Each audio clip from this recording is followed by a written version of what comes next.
we take a stack of sources and give you the essential knowledge to be truly well-informed. Today we're tackling American chattel slavery.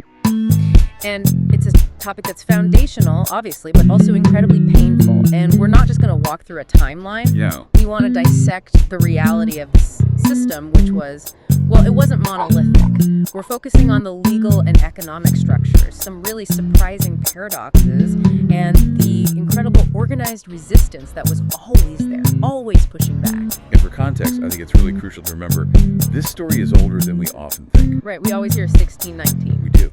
1619, Point Comfort, Virginia. That's the start of African slavery in the English colonies. But European slave labor in the Americas, that goes back way further. You mean with the Spanish? Exactly. The Spanish were enslaving Native American populations like the Taino people back in the early 1500s. So this system of exploitation has roots that are, over 200 years old by the time the U.S. Constitution was even written. So that's our mission today. We're taking all these sources, legal texts, bank records, court transcripts, and we're going to try and give you a clear, structured view to handle all this information. Moving beyond the simple narrative. Exactly. Uncovering the facts and some really uncomfortable nuances. Okay, so let's unpack this. The ultimate example of institutionalizing inhumanity. How the political power of the brand new United States was. I mean, it was literally built on the backs of the enslaved. You have to start with the Constitution. You have to. And what just jumps out from the sources is the cold calculation of the 3/5 compromise in 1787. We hear that term all the time, 3/5 of a person. But what was the actual mechanism? What did it do? It created power, pure political leverage. The clause said that 3/5 of the enslaved population would be counted for two things. For congressional apportionment, so how many seats you get in the House, and for federal taxation. So it immediately inflated the political influence of the southern states.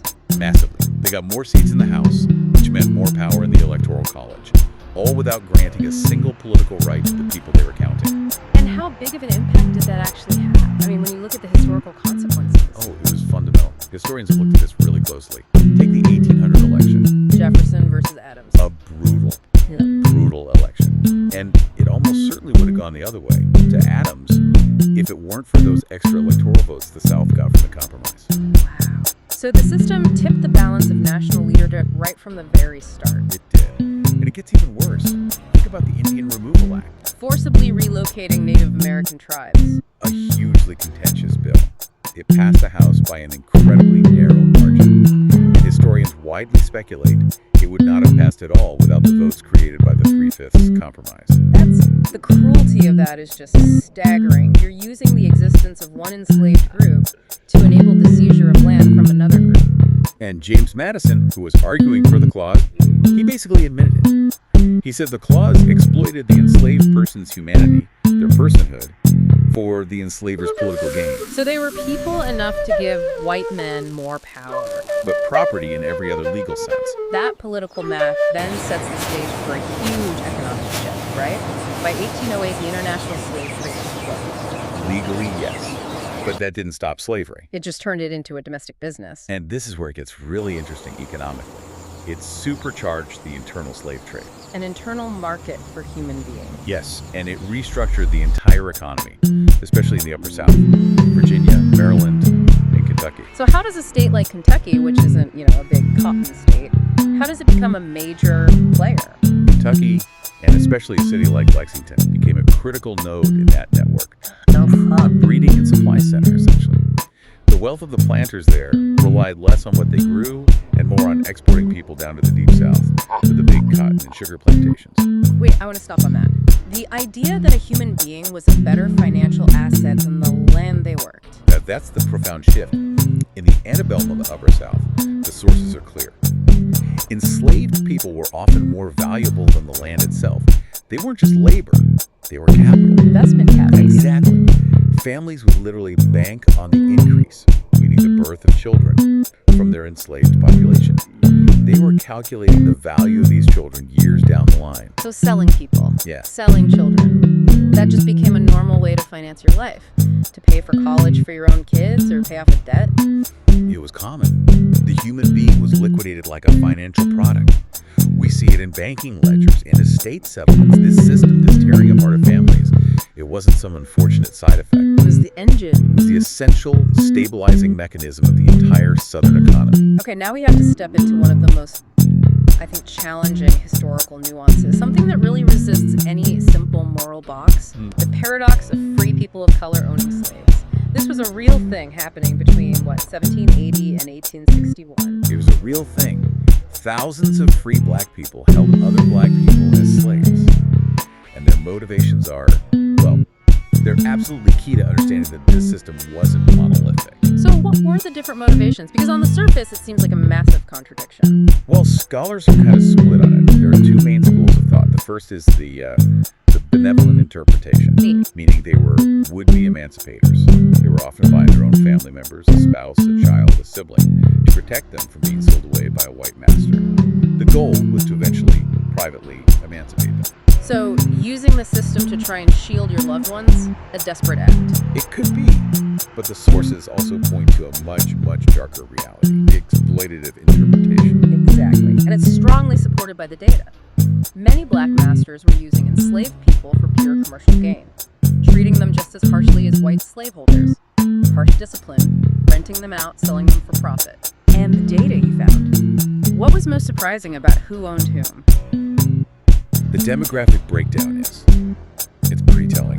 One study suggests that over 83% of black masters were mulattoes. Okay. And 90% of the slaves they owned were of darker skin. So there was a pigmentocracy at play, a hierarchy based on skin color, even within the free black community. It suggests that, right? That often, this wasn't about saving family, it was commercial enterprise, exploiting another group based on color. It was about climbing the economic ladder inside the system. And some of them became incredibly wealthy doing it. Immensely. You have the Metoyer family in Louisiana. Yeah. They became the largest African-American slaveholding family in the country.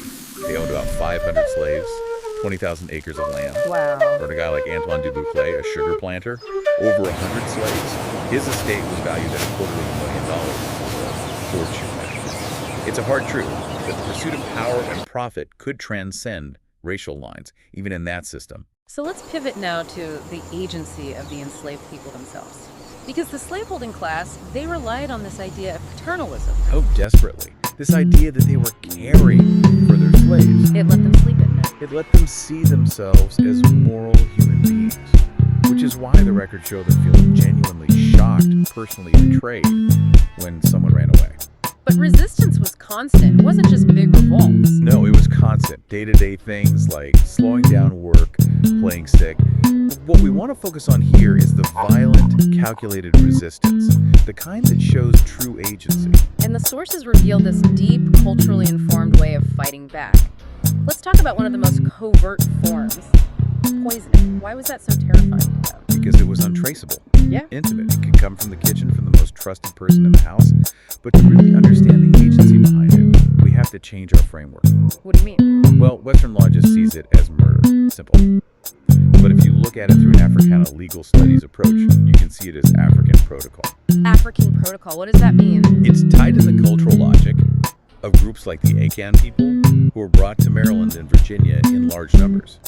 In their worldview, governance, religion, justice, it was all tied together. Okay. They believed certain divine entities, these apropos, sort of like executioners, could be called upon through substances, through poisons or ordeal drafts. It was a way to enact justice where the European legal system gave them none. So it's not a crime, it's a spiritual or cultural act of justice. It can be seen that way. Yeah. And the colonial records show how terrified they were of it. Court records from Maryland in the 1750s and 60s are filled with trials of enslaved people, not just for poisoning, but for consulting, advising, or conspiring to poison. The conspiracy part is what scared them, the organization. Exactly. And at the center of this were often figures known as conjurers or herb doctors. These people held immense power. They were the bridge between the physical and spiritual worlds. There's this story of a woman named Eliza Foote. She was accused of voodooism for giving another slave a bag with a stone and some roots in it. And what did she say it would do? She said it gave him power over all with whom it came in contact. That psychological power, it's incredible how that translates into real physical defiance. It's the ultimate expression of agency, I mean, think of Frederick Douglass. The story about the root. Yes. He's being brutalized by this overseer, Covey, the slave breaker. And an older and slock man, Sandy Jenkins, gives him this certain root, tells him to carry it on his right side, and Covey will never be able to whip him again. And what happens? Douglas carries the root. The next time Covey tries to assault him, Douglas fights back. He fights him to a draw. Draws blood. So whether the root itself had power or not. The belief in its power, the cultural protocol, it gave Douglas the psychological armor he needed to physically defy the system. Let's move from that covert resistance to more organized collective acts, the kind of thing that sent shockwaves through the entire plantation society. These are the stories the planters tried to suppress. They dismiss it as chaos, but the sources show intelligent collective planning. Take the Oakmont fire in Louisiana. What happened there? In one night, 147 enslaved people just vanished. All at once. All at once. A coordinated mass escape. And they left the plantation burning behind them. The flames were so high they could be seen across the river. Oh my God. So that wasn't just running away, that was a statement. It was a collective choice. They destroyed the capital that held them. They let the property burn. That event sent such fear through Louisiana that insurance rates for plantations reportedly tripled almost overnight. And then there's the story of Nathan Crowley, the overseer. That one is just chilling. Incredibly precise and lethal. This was in 1848. Crowley was famously brutal, and the field hands coordinated to bury him alive up to his neck. How did they even do that? They used their farm tools. They buried him slowly, carefully, while the cotton harvest continued around him as if nothing was wrong. They finished the job right as the bell was set to ring, so no one saw them lingering. And when the authorities came looking? Nothing. No weapons, no witnesses, no sign of freshly dug earth. It was a perfect, evidence-free conspiracy, and it shattered the planters' belief that enslaved people were incapable of that kind of high-level, organized, lethal action. And finally, we have to talk about the limits of the law. Through the tragic case of Celia, Missouri, 1855. Celia's story. It's a profound legal tragedy. She killed her master, Robert Newsom, after years and years of sexual abuse. Then she burned his body in her fireplace. And the sources say she was in such a state of terror that she had his own 12-year-old grandson clean the ashes out the next morning. Yes. The horror is just unimaginable. But the legal tragedy is what happened in court. Her defense argued self-defense. Which seems obvious. But the court ruled that an enslaved woman could not be raped by her master. Because under the law, a master had free and open access to her body. She was property. And property cannot legally resist its owner. So her execution wasn't just about the act of killing? No. It was about preserving the system. This was during Bleeding Kansas, a time of extreme fear of slave insurrection.